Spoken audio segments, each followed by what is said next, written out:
Hey everyone, Token Dave over here, dorky token black guy who's just trying to get by. And welcome to another edition of the Godzilla Garage, where I exclusively talk about Godzilla and Godzilla-related content. Godzilla vs. Biollante has gone from being one of the most obscure movies to one of the most popular movies in the franchise within recent years, to a point where it's considered one of the best movies of the franchise. Hell, I've seen lists where people rank Godzilla vs. Biollante within their top 3 movies in the whole Godzilla catalog. But the movie did bomb in Japan when it first came out. And I can understand because I didn't enjoy the movie when it first came out. But I understand why it got a surge in popularity when the Blu-ray was released. So, in this edition of the Godzilla Garage, I'm going to give my retrospective on my multiple viewings of Godzilla vs. Biollante. Spoiler warning, I will be giving away important details of what happened in the movie. So if you have not watched Godzilla vs. Biollante, number one, if you're a Godzilla fan, this is required watching, number one. Number two, stop this video right now. You have been warned. No more funny business. That's the words my uncles used when they told me there were new Godzilla movies being made. To which I asked my younger uncle, what do you mean by no more funny business? And he said, no more crap like Godzilla vs. Megalon. To which I was a little disappointed because I liked Godzilla vs. Megalon as a kid, you know? And my other uncle, he would say, yeah, all that superhero kid-friendly stuff, it's going out the window from, you know, what your other uncle is telling me. And yeah, I was really young at the time still, you know. Godzilla marathons were still appearing on Channel 11 in New York City, which was known as WPIX.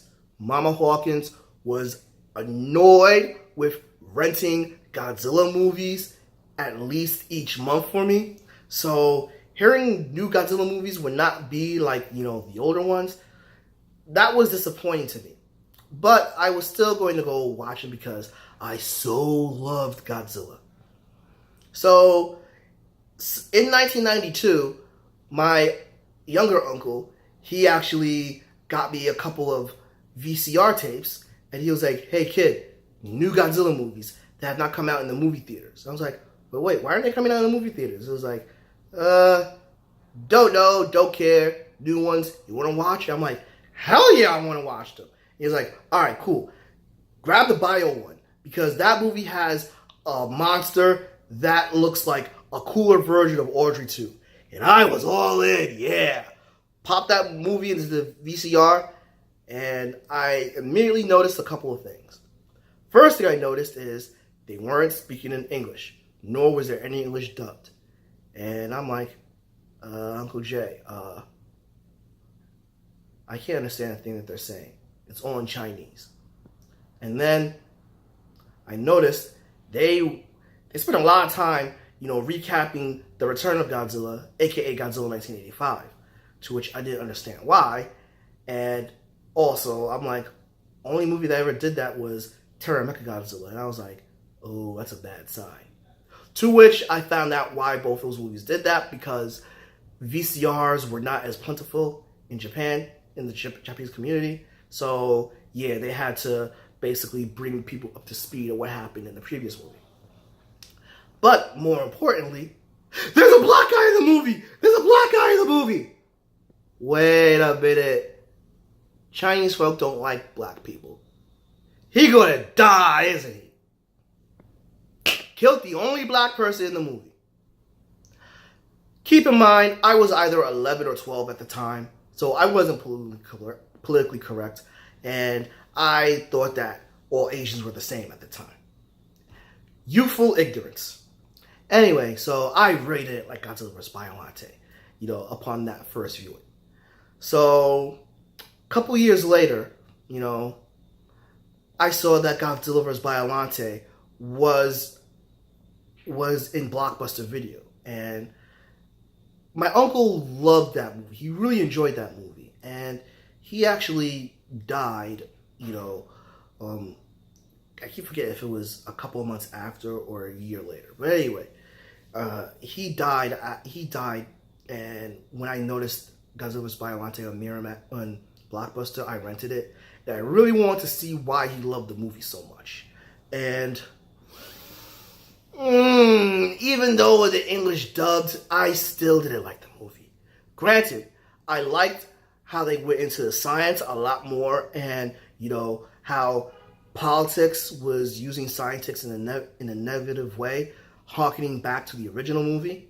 And Colonel Goro Gundo was such a badass. I called him the Japanese James Bond at that time, because I think he would have been that.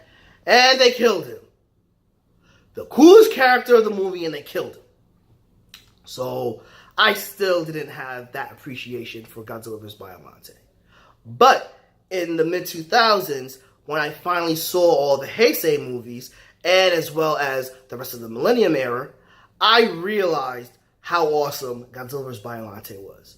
The introduction of Mickey, how Godzilla is back to being a force of nature, the complexity of crafting Biollante, and the depth that they gave the characters. Good movie. I did appreciate it the first 3 viewings. It took like 5 viewings to finally appreciate Godzilla vs. Biollante. Do I think it's one of the better movies of the franchise? Yes. One of the best? I have to sit down and think, because if it's in my top 10, it's in number 10, but it is a highly recommended movie. And so if you're a Godzilla fan and you haven't watched it, watch it now. Go get the Blu-ray. It's definitely worth your time. Agree? Disagree? Drop me a comment below. Give me a like. Follow me on Facebook at Token Dave or on Twitter at Token Dave 80. Subscribe and ring that bell so you know when a new video loads. But till then, this has been Token Dave, dorky token black guy who's just trying to get by. Catch all of y'all later.